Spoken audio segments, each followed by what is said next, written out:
Summer 1943.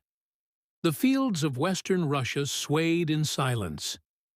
But beneath that calm, more than 2 million men prepared for a storm that would decide the fate of the Eastern Front.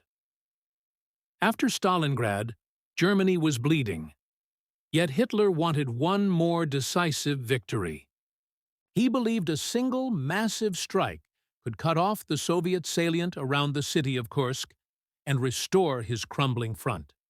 He called it Operation Citadel. It would unleash the largest concentration of tanks the world had ever seen. But across the lines, the Red Army knew he was coming.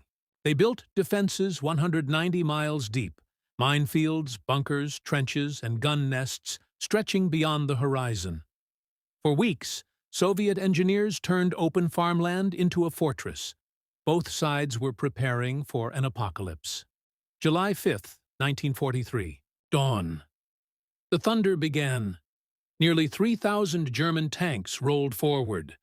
Panthers, Tigers, Panzer IVs, steel beasts grinding through the morning mist. Ahead of them waited 5,000 Soviet tanks and anti-tank guns hidden in the wheat. The sky turned black with artillery smoke. The earth shook. The Battle of Kursk had begun. Every soldier knew. Whoever survived this day would witness history. To the north, General Model's 9th Army attacked the Soviet Central Front. A wall of defenses so dense that every yard demanded blood. To the south, General Hoth's 4th Panzer Army and the elite 2 SS Panzer Corps drove toward the city of Prokhorovka. Their mission: cut off the salient and crush the Soviet armies in a giant pincer. The Germans believed their new Panther tanks would lead the way, but reality struck fast. Mines, breakdowns, and Soviet ambushes tore into the columns. Within hours, more Panthers burned from mechanical failure than enemy fire. On the Soviet side, the atmosphere was electric and terrifying. Crews sat inside cramped T-34s, sweating, waiting for orders. Through the periscopes, they saw flashes of German armor emerging from the haze. Commanders shouted coordinates. Engines roared to life. The Red Army moved to meet them. For many, it was the first time facing the dreaded Tigers. A single Tiger could destroy a T-34 before it even came into range. But the Soviets didn't retreat. They swarmed, overwhelmed, and sacrificed. By the third day, the landscape of Kursk had turned into a graveyard of steel. Tanks burned for miles in every direction. Wrecks smoldered beside shattered trees. Birds fled the sky. The smell of oil and death filled the air. Veterans would later say, the ground itself was alive, trembling, screaming, metal eating metal. Then came Prokhorovka. July 12, 1943, the largest tank clash in history. At dawn, 800 Soviet tanks charged head-on into the advancing WW2 SS Panzer Corps. No finesse, no tactics, just raw fury and chaos. The fields erupted in explosions. Tanks collided at point-blank range. Crews fired until their guns overheated or jammed. Dust turned to flame. Metal screamed. One Soviet tank commander recalled, "You could not hear your own voice, only the pounding of engines and shells. When one tank died, another rolled over it." The battle raged all day. By nightfall, the fields were littered with wrecks, German and Soviet alike. Neither side gained the ground they'd hoped for, but the Germans had spent their strength. Their elite divisions were shattered, their tanks exhausted. Hitler realized the offensive had failed. He called off Operation Citadel within days. The Wehrmacht would never again launch a major offensive in the east. From that moment, the initiative and the future belonged to the Red Army. But for the men who fought there, Kursk was more than victory or defeat. It was a memory they could never escape. Tanks lay scattered like skeletons across the fields, engines still ticking in the heat. And as the wind swept over the plains, they swore they could still hear the echoes of that day. The ghosts of Kursk. The Battle of Kursk changed the course of the war, but the ghosts would not rest, because even after the guns fell silent, the war rolled onward, westward, to Berlin. When the smoke finally cleared over the fields of Kursk, the battlefield looked less like a victory, and more like the end of the world.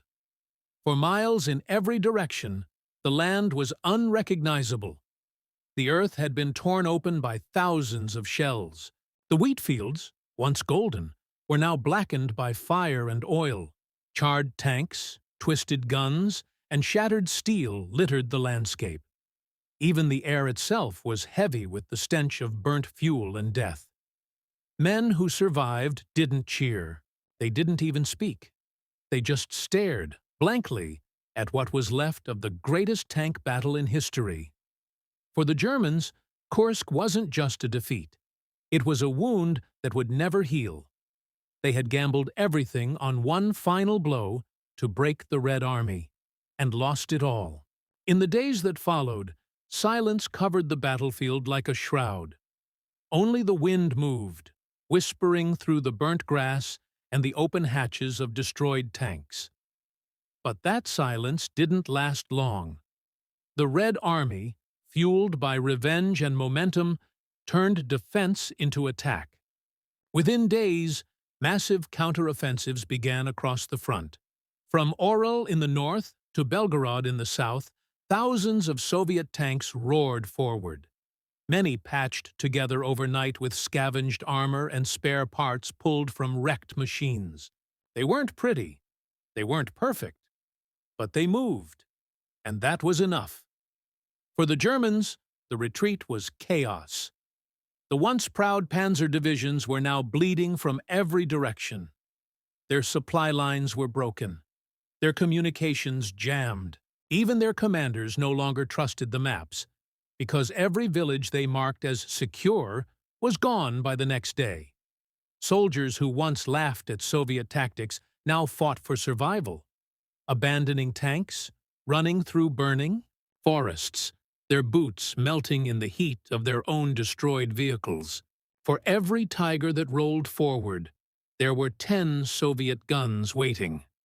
For every mile gained, hundreds of men were lost. At his headquarters, Hitler was furious, but underneath that rage was something far more dangerous: fear. He had promised victory. He had promised that the new Tiger and Panther tanks would crush the Soviets. But now, even those steel beasts were burning in the Russian mud. Fuel shortages, broken gearboxes, track failures. No amount of engineering could save them from exhaustion and endless Soviet artillery.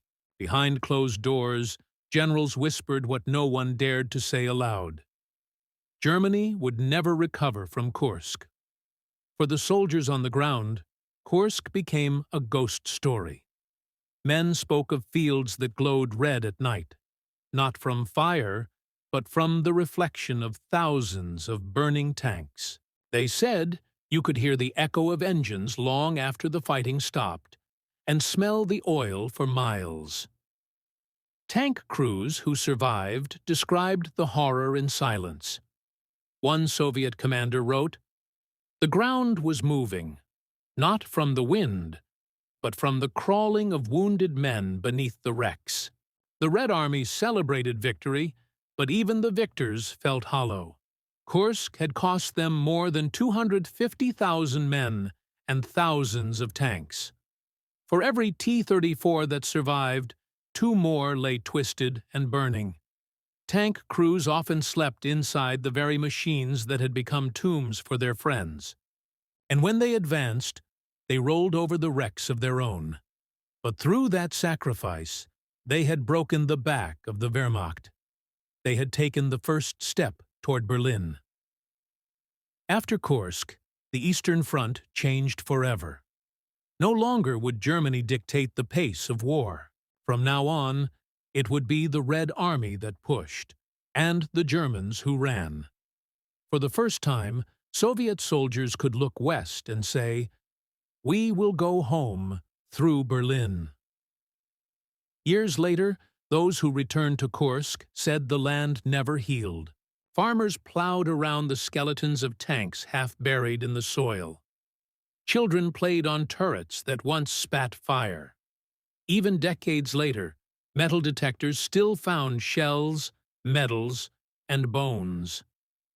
The battlefield became a graveyard that never slept. When veterans visited again in the 1970s, they said it was still silent. No birds sang, no insects buzzed, just the wind, whispering through hollow gun barrels, carrying faint echoes of engines long gone. One old tanker said softly, "I can still hear them. The tanks are still moving, somewhere out there." The Battle of Kursk wasn't just a clash of armies. It was the moment when the war itself changed direction.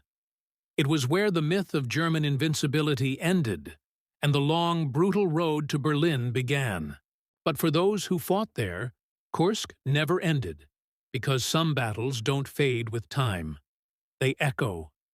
They whisper through the soil, through the steel, through the generations that follow. In those endless fields of steel, only one truth survived. War remembers everyone, even its ghosts.